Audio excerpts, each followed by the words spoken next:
Presently, everyone is concerned or speaking about or having their say on the jumbo being banned from being at the Oval because Sunshine Snacks has paid uh, their money so that they can be the only nuts being sold.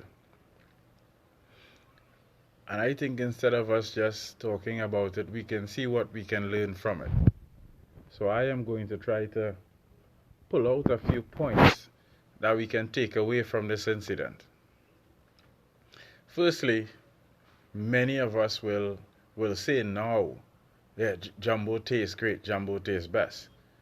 But that is in hindsight as a consumer, and how many of us would have taken that talk and turned it into money. If had Jumbo said, "Look, I want to, make my nuts on a larger scale," how many people who are now saying, "Man, Jumbo are the best nuts," would have given money to Jumbo to build a big bakery to bake his nuts and all of that? Not many people. How many people with the knowledge to build Jumbo's nuts into a big brand business have ever approached Jumbo and said, "Hey, look, this thing could be big. You already have the name, you're already everywhere, people expect you. How about if we make this bigger? We do a lot more nuts. We get jerseys written Jumbo with a little logo of a Rasta man throwing the pack of nuts into the stand." How many people have approached them who have seen that this is a great idea? How many has approached Jumbo and said, "Hey, look, I love what you're doing. This could be bigger. This could be something you pass on to your kids. This is a legacy you could live. Let's make Jumbo a national brand." Hey, Lincoln, what's up? I don't think any of us people can say, "Yeah, I've approached Jumbo and he turned it down." I mean, I don't know whether anyone approached him and he turned it down or not, but this is something we have to think about.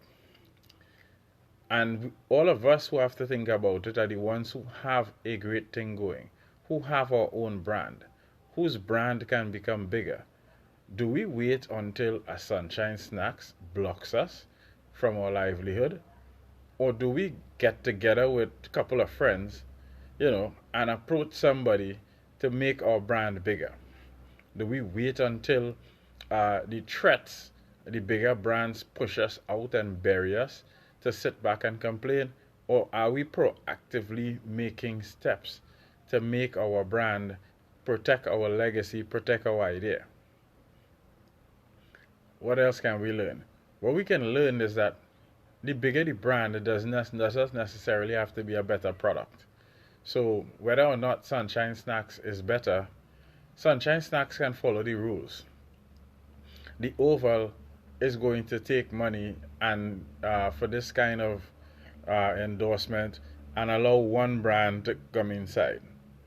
Whether it's one brand of nuts, one brand of popcorn, one brand of beer, whatever it is, they know that they have a crowd and that if you want to sell to their crowd, you need to pay them.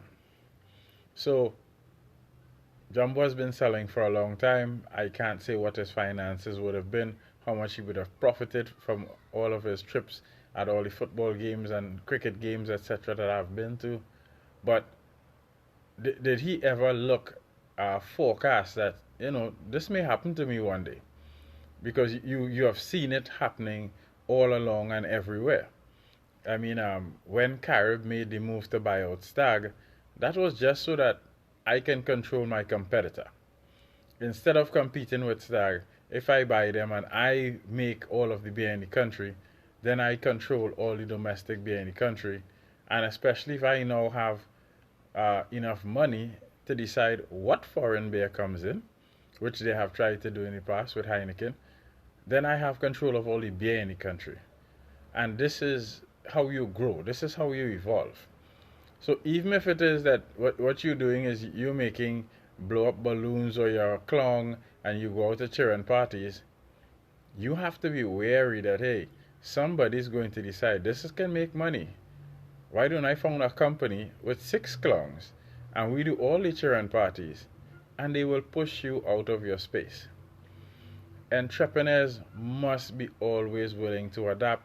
They must see the future. They can't walk to Port of Spain from Arima only watching Dabadi when they're in Arima. They have to see everything coming. They have to look back and learn lessons. They have to be preparing to grow. They have to be preparing to evolve. So, the entrepreneurs who, yeah, I doing my thing, don't worry about it.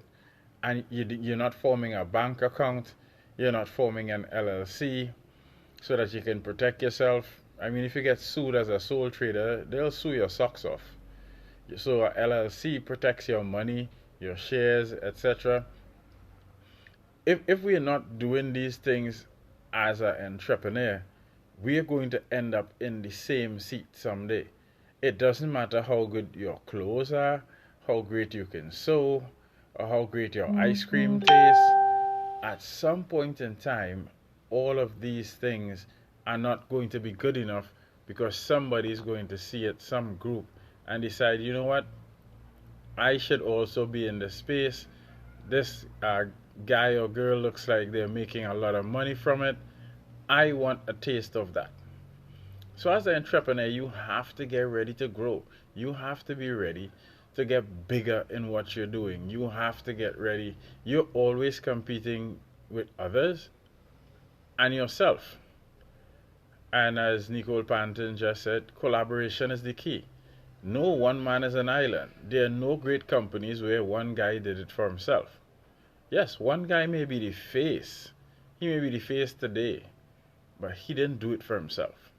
He had a bunch of guys working with him, a bunch of guys investing with him, a bunch of people making the idea better. So, are we doing that? Are we looking at this and learning a lesson from this, I would say, incident where Jumbo is pushed out of the oval? I think that was long coming. Sunshine Snacks, somebody who does nuts, would have seen that, hey, if there are 8,000 people here, that's 8,000 pack of nuts. Easily sold or more. But if I have competition, then I can't do it. That is also a branding exercise. Maybe I can get a Sunshine Snack stand. And this is going to make my brand, more powerful. So there's a lot to be said for us entrepreneurs, for us, the smaller people. What are we doing? Are we learning from these things? Are we making notes? Are we now going to make a change in how we're doing things? Or are we just going to throw our ideas out there and hope they make enough money for us to live? They won't make enough money for you to live. Every year the cost of living goes up. So you have to innovate. You have to get better. You have to get better at your accounts, better at your production, and you have to continually expand your market. If you don't expand your market, somebody will expand into your market. So this is the battle. Yes, you're an entrepreneur, but you are out there in the free market, in the free world, where everybody wants a bigger share because everybody is trying to maintain, is trying to grow. And there is no entrepreneur association where we just sit down and say, look, I will only sell 500 packs a week and I will go inside. I doubt double vendors tell the next one, I'll just sell 2,000 bar and you could go ahead. No, they're not. And even doubles vendors have to be aware of this type of deal. If somebody else comes out tomorrow, hey, so us doing a good thing there, let me find a good name, put out about 15 doubles vendors across the country, a cleaner, double stand, a more sleek, look, people dressed in nice white with clean caps and so forth, and then they can decide, hey, you know what, I can take my doubles into the oval, and I can pay my money in front and block everybody else from coming into the oval who sells something similar. I will say I am selling all the doubles, all the roti. So this is not an isolated incident. It is going to happen again and again, and maybe it is going to happen in your sphere of business, so that you should take note of this. There should be some cognizance where you sit now with your business partners And if you don't have business partners, as Nicole just wrote, then you don't have people to collaborate with, and you are already in trouble.